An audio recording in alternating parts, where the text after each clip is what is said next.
The story of NASA's Langley Research Center is the story of taking what seems impossible and making it reality. It began just 14 years after the Wright brothers achieved the elusive, some said preposterous, goal of powered flight, a goal chased by humankind for millennia.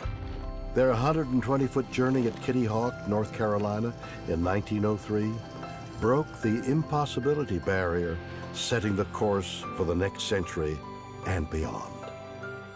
The United States invented the first successful airplane, but European countries brought aviation to new heights. From the start, a number of European governments funded aeronautics research, which paid off when World War I broke out in 1914. Even before the war, aviation leaders realized the U.S. was falling behind and pressed Washington to do something about it. So in 1915, Congress authorized $5,000 to create the National Advisory Committee for Aeronautics, the NACA. This little seed, planted in the fertile farmland of Hampton, Virginia in 1917, grew to become NASA Langley, America's first civilian aeronautics research lab and NASA's first center. And it's been reaching for the impossible ever since.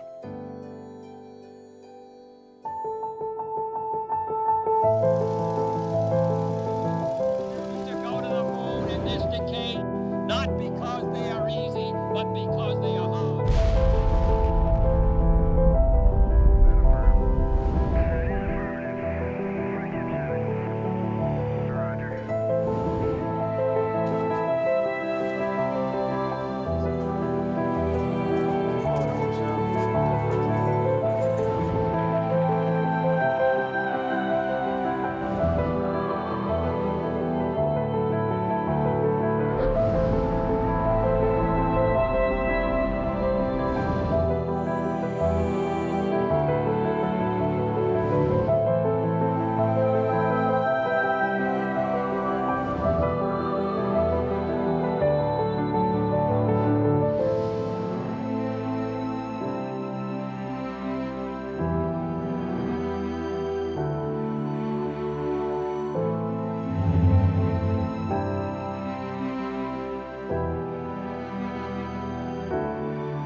The National Advisory Committee for Aeronautics facility began as administrative offices and a wind tunnel building on rural land that the U.S. Air Service wasn't using.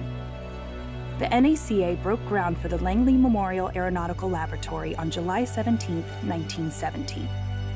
Topographically, it was a swamp, but geographically, it was ideal. Hampton was really the perfect area for a facility like Langley.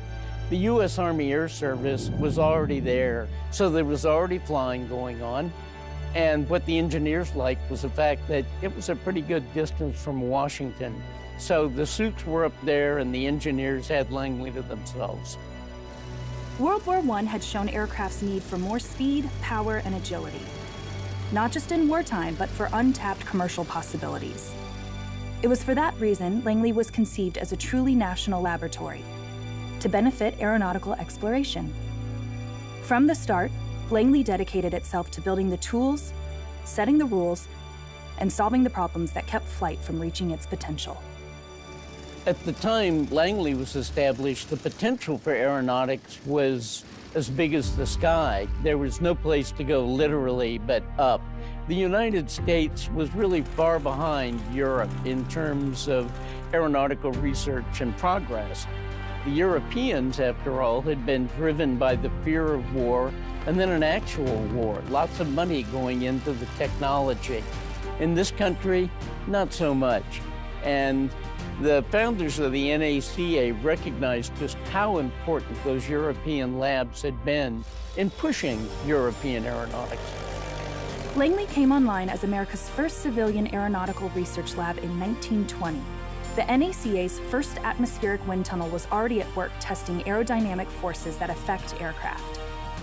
It was a good beginning, but by no means state of the art. The aerodynamicists knew they needed to do better, a lot better. And they did. 2 years later, in 1922, they powered up a new device no one had ever seen before. The world's first pressurized wind tunnel, the Variable Density Tunnel. One of the things they did with it early on was to run a whole string of airfoil tests, just all kinds of airfoil shapes.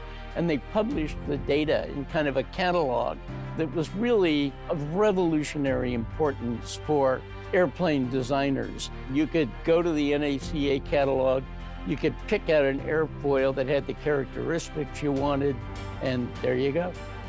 These reports, still used by aircraft designers today, kicked off Langley's reputation as a preeminent research facility. The value of Langley's wind tunnels came early.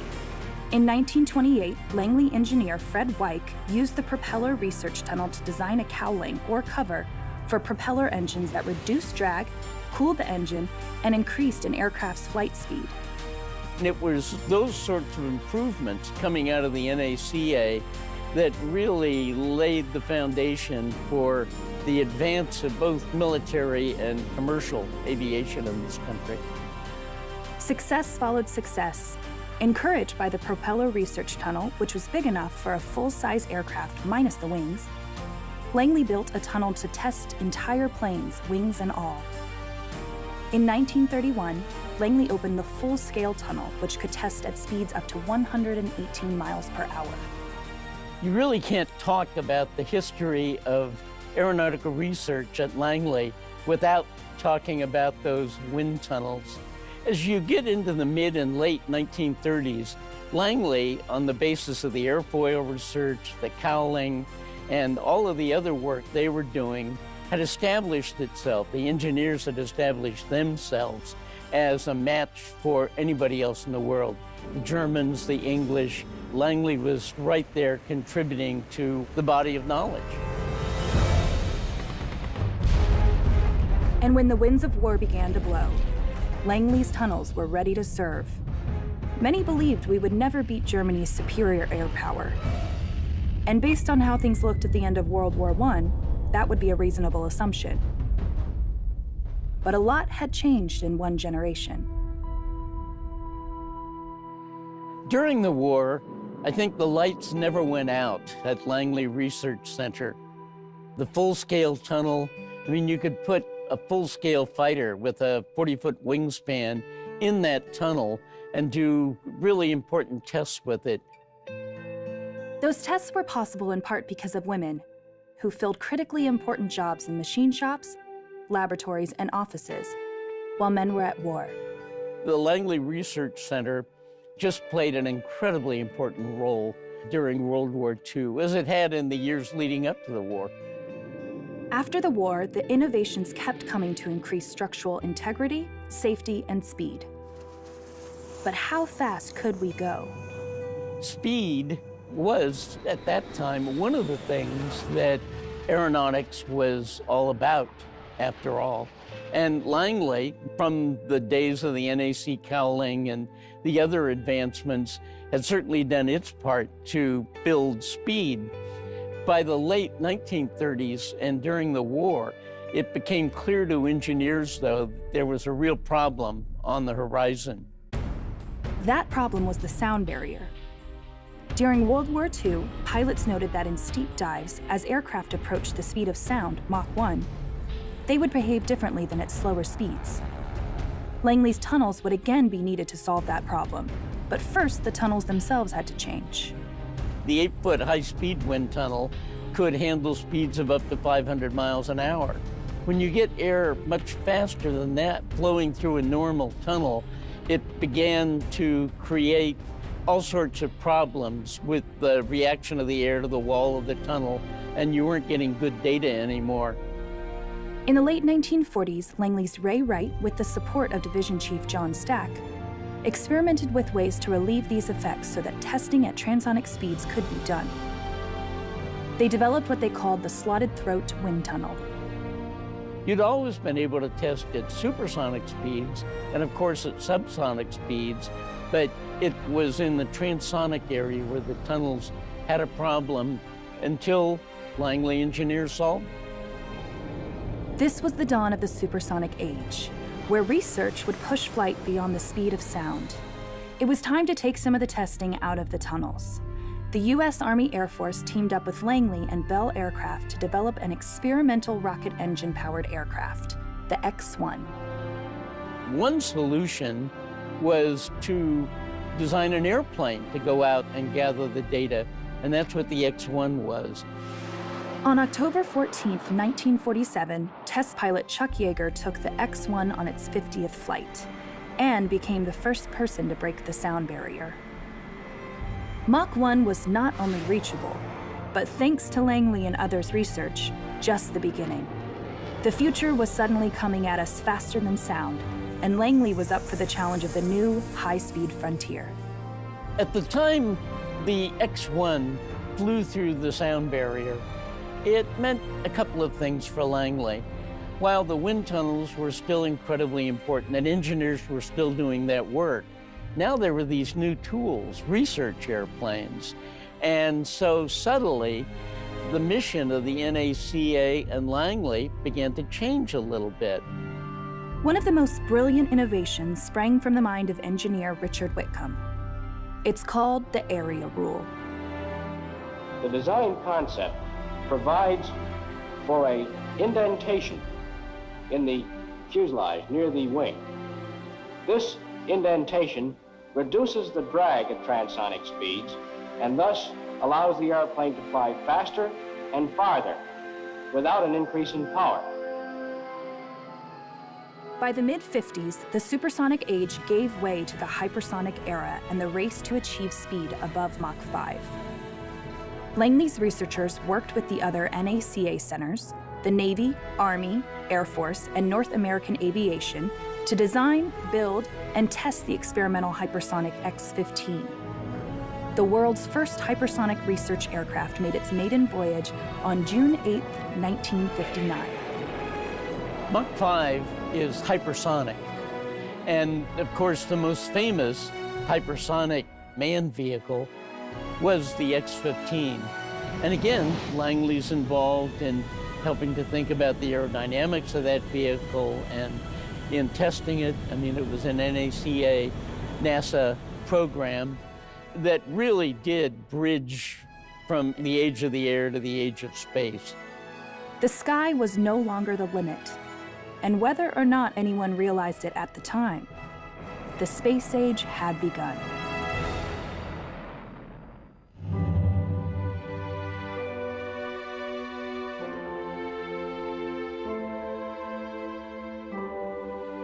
As the early X-planes began to scrape the edge of space, Langley aerodynamicists looked even further. The U.S. had much to learn about rockets, and to learn it, Langley turned to one of its up-and-coming engineers.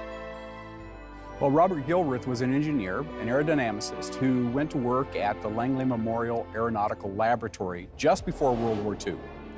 At the end of World War II, he was instrumental in creating the Pilotless Aircraft Research Division. Now, during those early years, they were exploring the flight regime around transonics into supersonic and ultimately hypersonic flight. So it was very much a rocket development organization. The team's launching of test rockets from Wallops Island, a remote former Navy base on Virginia's eastern shore, was mostly pure research, until the day the mission changed. In October 1957, the Soviets launched the Sputnik spacecraft and stunned the world. The next July, President Eisenhower signed an act to create a space agency. On October 1st, 1958, the 4 NACA research labs, including the newly named Langley Research Center, formed the nucleus of the National Aeronautics and Space Administration. NASA now included a human space program. Langley was its birthplace and became home to America's first astronauts, the Mercury 7. The Pilotless Aircraft Research Division is assigned responsibility as it is transitioned into something called the Space Task Group for Project Mercury, the first human spaceflight activity. So Langley becomes the centerpiece of the human spaceflight program for the United States. The astronauts are selected, they are unveiled, they are operating at Langley for the first period of the program. They work on the design and research necessary to build the Mercury capsule. Gilruth's group worked through a host of technical issues, like establishing ways to protect astronauts during re-entry and developing simulators to train humans how to work in space. It also created a global communication system to maintain contact with spacecraft. And to streamline operations, NASA's first flight director, Langley's Chris Kraft, applied the concept of something now synonymous with spaceflight: mission control. That was an idea that goes back to the World Wars, in which flight control is a centerpiece.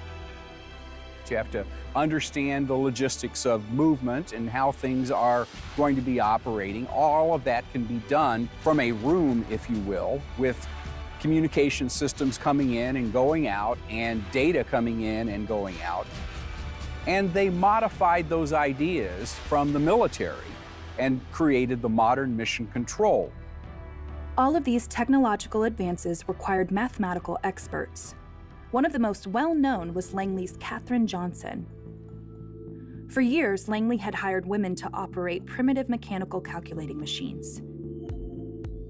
Later, those human computers included African Americans, like Johnson, who went on to calculate the trajectory analysis for the first American in space, Alan Shepard. She also verified computer calculations for John Glenn, the first American to orbit the Earth. Her contributions were so great that she was later awarded the Presidential Medal of Freedom.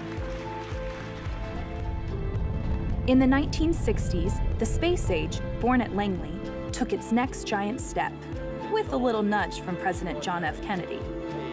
Just 20 days after Alan Shepard's historic 1961 flight, the president gives his decision to go to the moon speech. We choose to go to the moon in this decade and do the other things, not because they are easy, but because they are hard. Because that goal will serve to organize and measure the best of our energies and skills.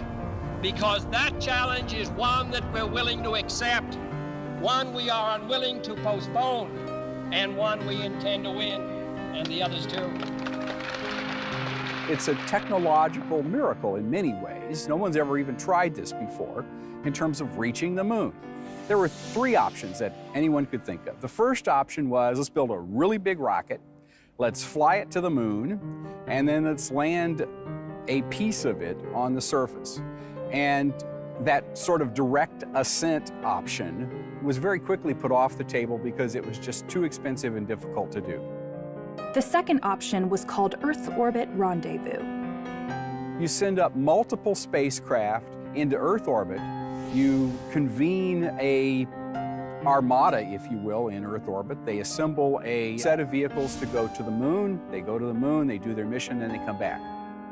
But then a less expensive dark horse candidate arrived on the scene: Lunar Orbit Rendezvous. In fact, it did not have a very strong following in the senior leadership at NASA in the early 1960s. And a Langley engineer by the name of John Hobolt did the math on this, worked out how it could be undertaken successfully and more easily than Earth Orbit Rendezvous. Hobolt envisioned a modular spacecraft, launched as one unit. As the main capsule orbits the moon, a lander with 2/3 of the crew would detach and go to the lunar surface. Hobolt's idea won out.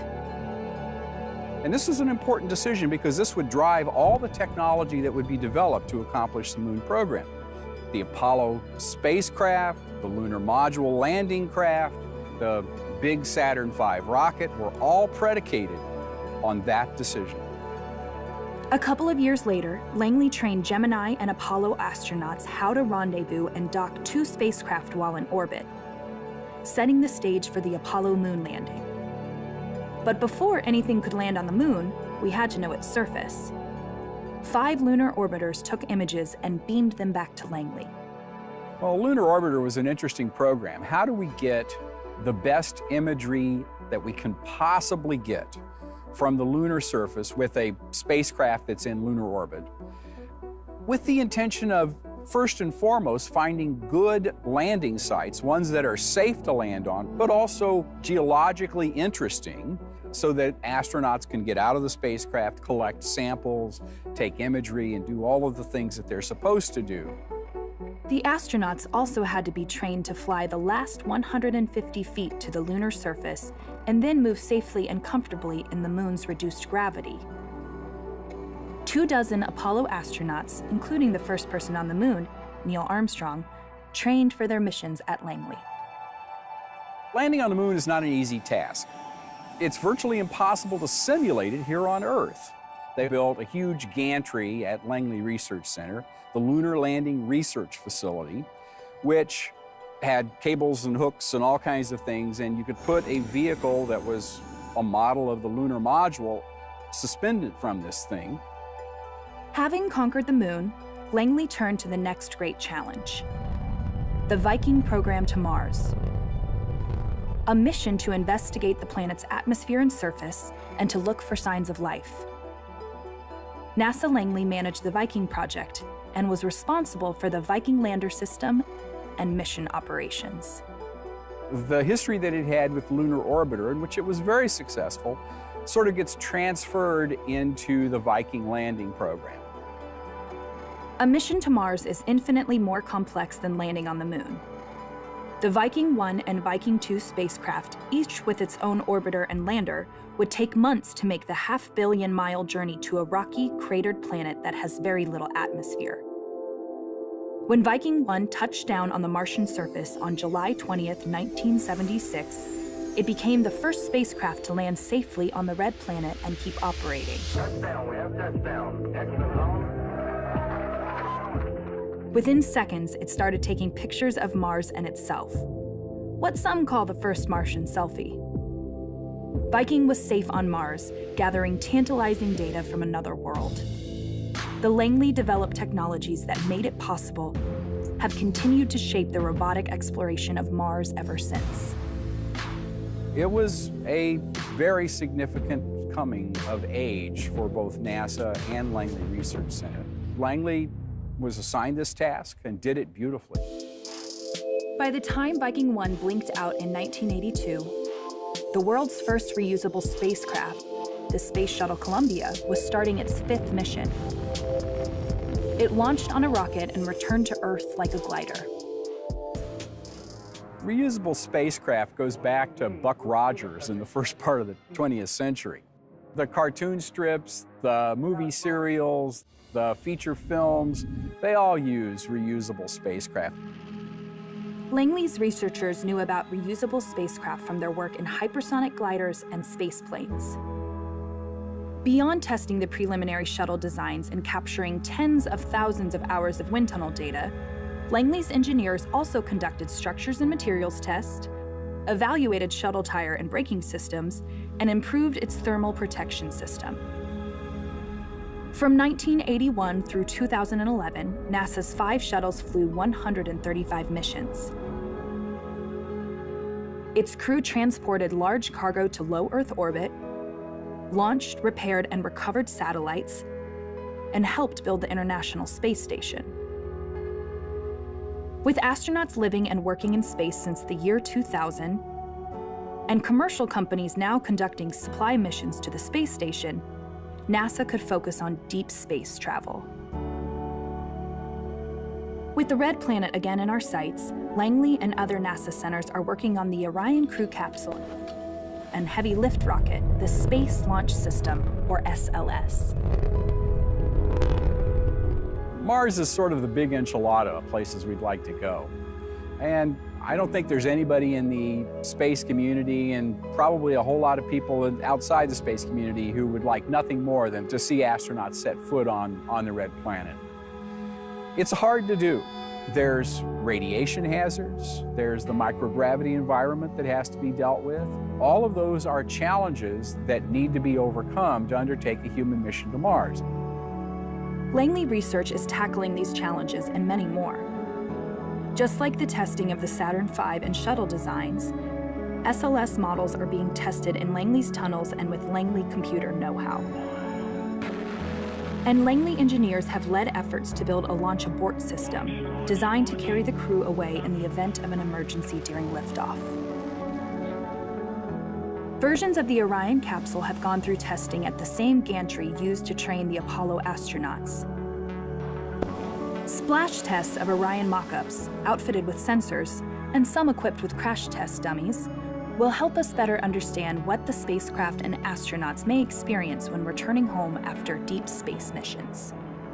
One of the things that you have to do is come down in some sort of target area that is within the bounds of the ships that you've got at sea that are going to recover this vehicle.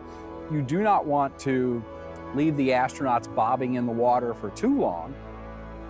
Langley researchers are using all their tools to make sure everything is on track for our journey to Mars.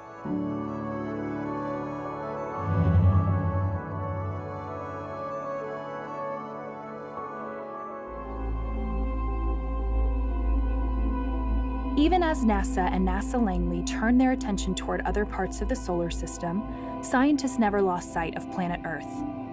Atmospheric science work at NASA Langley began in the early 1970s as an offshoot of its aeronautics research. Langley applied its expertise in tools, methods, and testing toward a science program that would study the impacts of supersonic flight. To understand changes in the atmosphere, scientists first need to measure it. At Langley, some of the earliest measurements started with the 1975 Apollo-Soyuz mission, when astronaut Deke Slayton operated the Stratospheric Aerosol Measurement, or SAM, sensor. Aerosols are suspended particles or liquid droplets in the atmosphere. Things like soot, dust, black carbon, pollen, those are all examples of aerosols. And though they're really small, they have a big or large uncertainty in the Earth's climate system.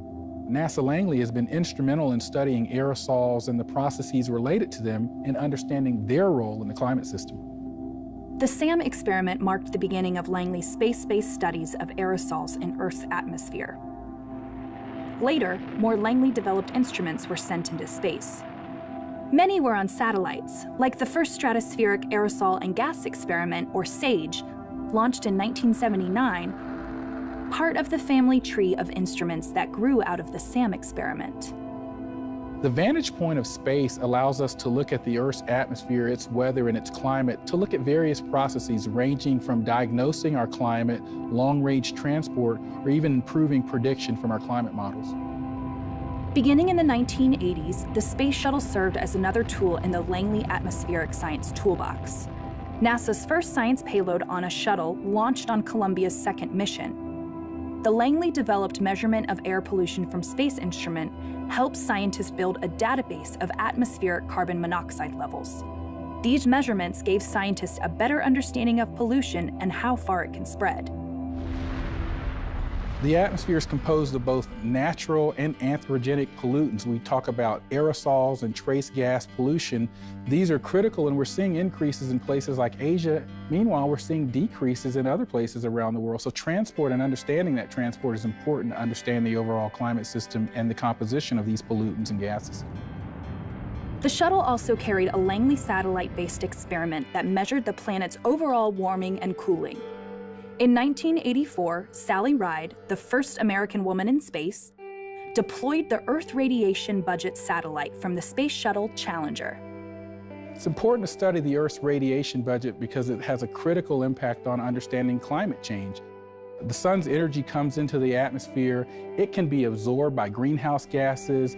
Some of that energy can be reflected. If we end up with an imbalance in our energy budget, we can see warming in our climate system. And that's why the work that's being done at NASA Langley is critical, particularly some of the satellite-based observations.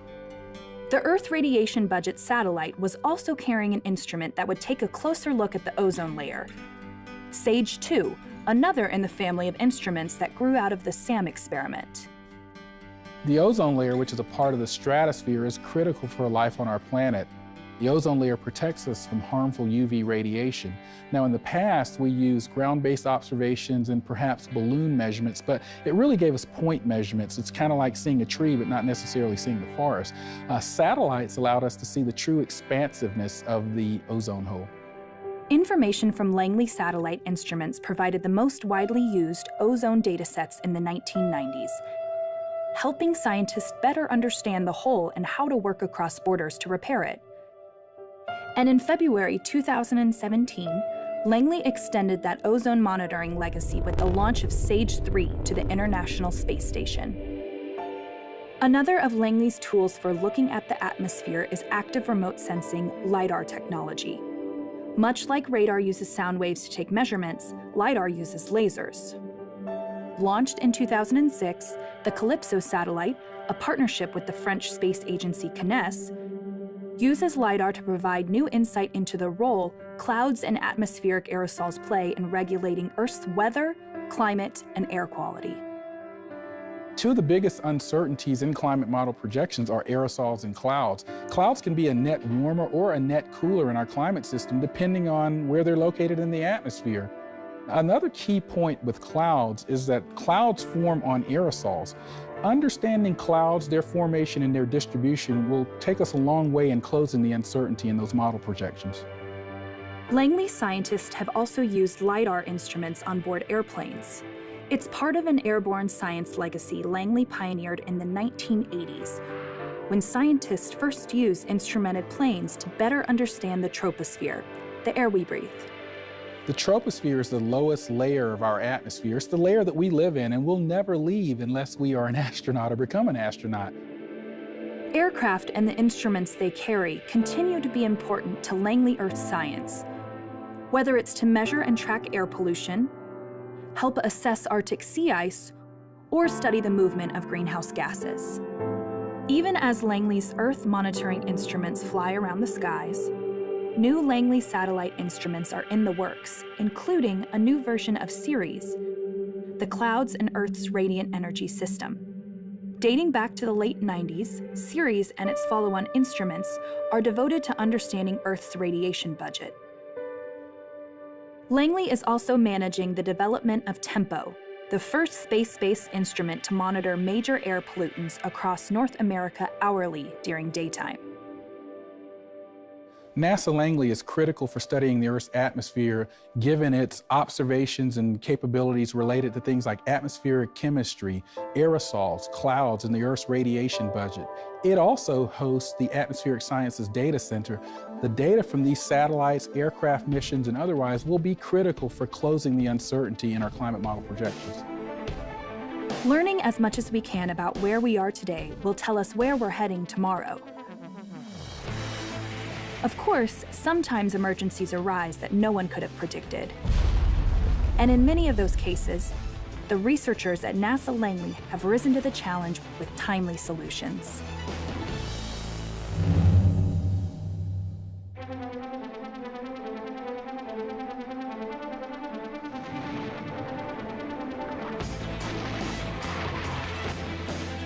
Wartime is the ultimate national emergency.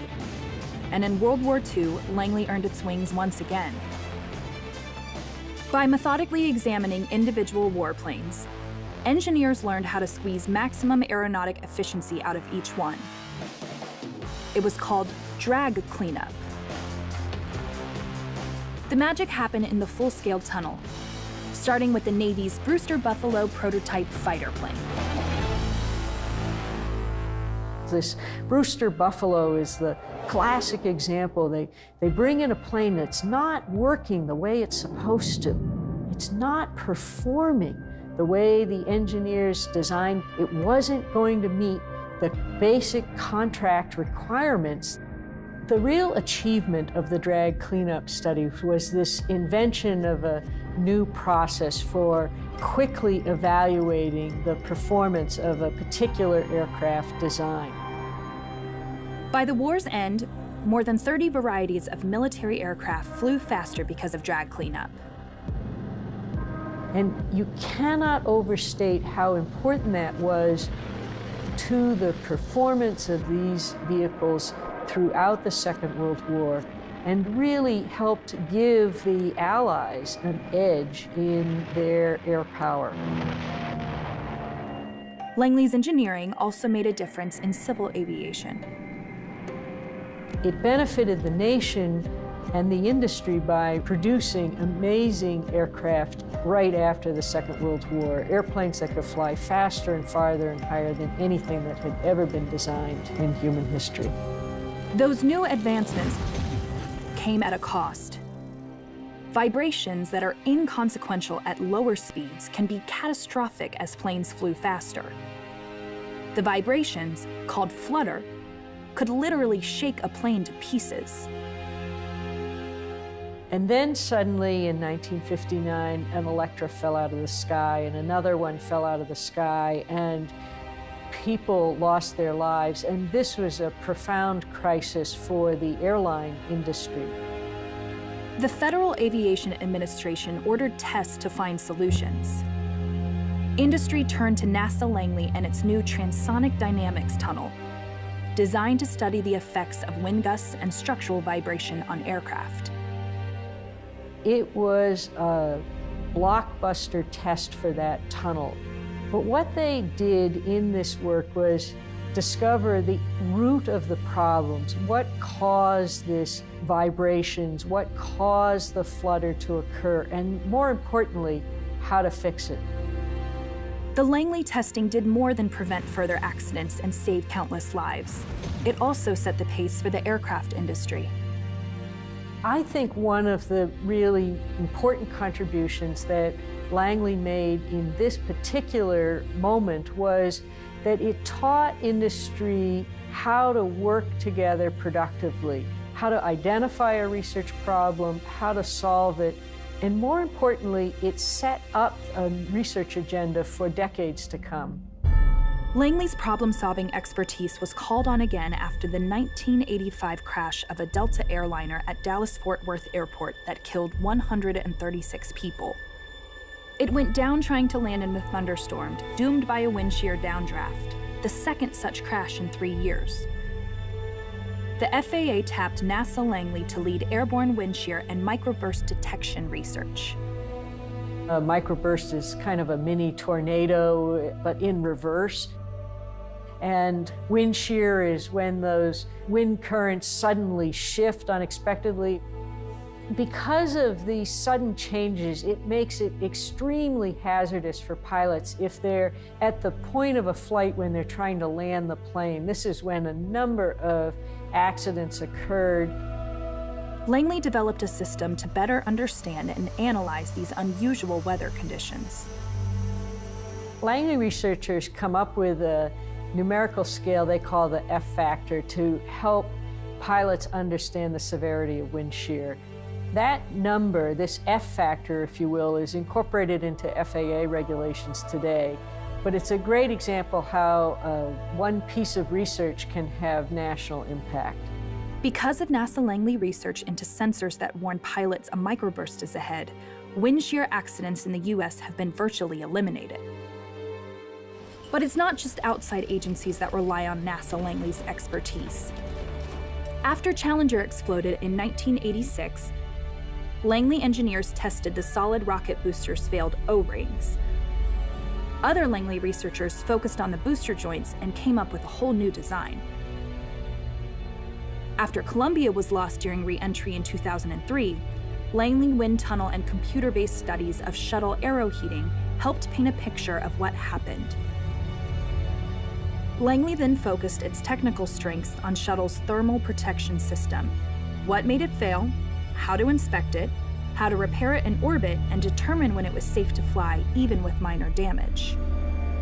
So after the shuttle accidents, one in the mid-1980s, the other in the early 2000s, NASA Langley engineers worked together to find solutions to incredibly complicated technological problems.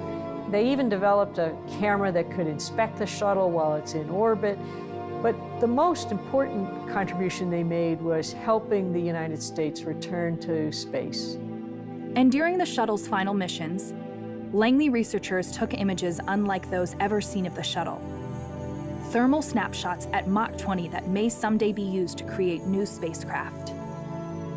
Over the past century, NASA Langley has gained an outstanding reputation for its responsiveness to national emergencies.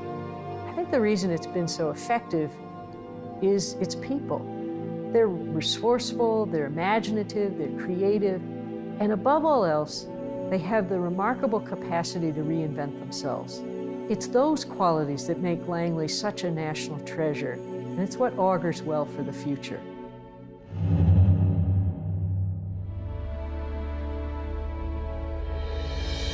From the beginning, NASA Langley has been in the business of shaping the future. First, we conquered the air, then the sound barrier. After that, the moon. Next step, Mars and beyond.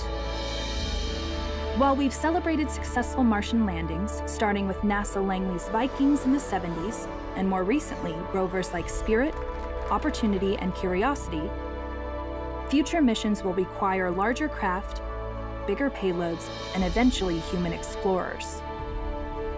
That will demand improved entry, descent, and landing, EDL technologies that must slow a Martian lander from 16,000 miles per hour for a safe and precise landing. Langley's EDL experts developed and built a heat shield sensor that flew to Mars and will help researchers design future spacecraft. Other game-changing Langley inventions for planetary exploration include lightweight inflatable spacecraft heat shields, inflatable habitats, and next-generation rovers that will allow humans to live and work on other worlds. Langley Research Center has already started building the future, using robots to help create new structures. Langley chemists are also developing the next generation of materials, incredibly strong and lightweight, that could have wide-ranging uses in spaceships and everyday life.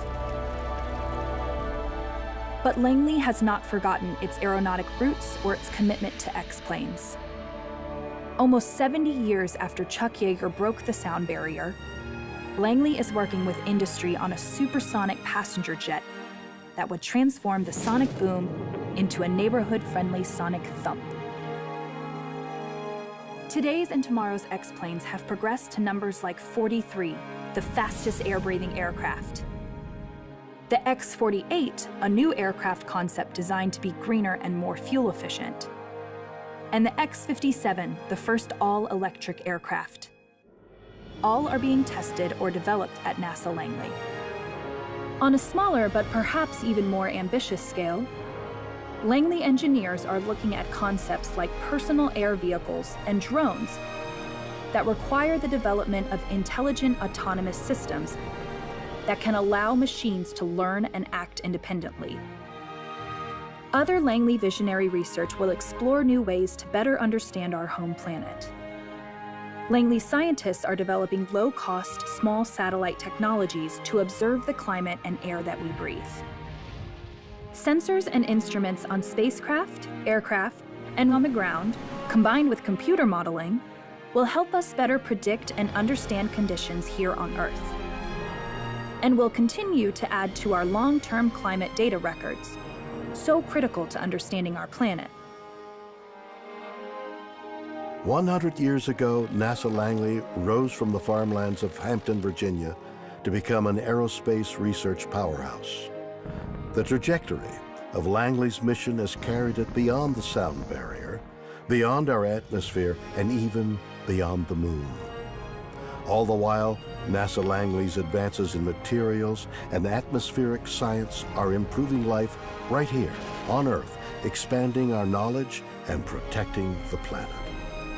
Whether pushing the envelope of science and engineering or responding to national emergencies, the people at Langley are already hard at work shaping its next 100 years, transforming science fiction into reality.